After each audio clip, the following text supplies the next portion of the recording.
Hola, yo soy Pedro Vicario y es mi testimonio.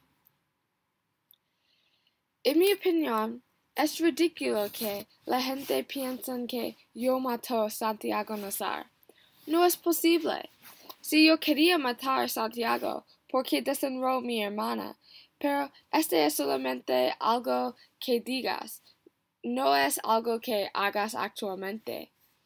No sé todavía cómo matar a alguien. Yo trabajo con los animales, pero no les caso. También yo tengo una novia que me ama. No quiere salirle porque yo necesito ir al cárcel. No es practical.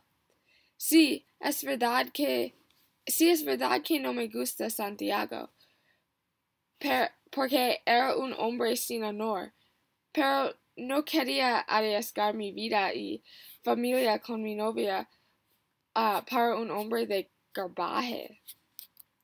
Sin embargo, mi hermano no pensó sobre estos algos. Él es gemelo con un mente lente y un mano rápido.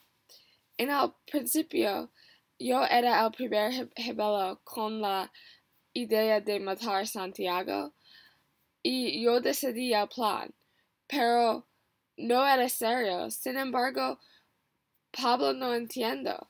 Pablo escuchó el plan y lo empezó. Si parara por un momento, daría cuenta de yo no estaba trabajando con él, pero no. Él tomó los cuchillos de los cerdos y salió. Y yo seguí porque yo quería pararle, pero no era capaz. Si estará más rápido y inteligente, encontraría una manera para convencer a Pablo que parar. Él afiló los cuchillos en la tienda y nadie le paró. Continuó en su plan y Pablo finalmente mató a Santiago. Yo llegué en la escena inmediatamente después de matar y tomé los cuchillos de Pablo. Grité a Pablo, pero no le importa. La acción era terminada.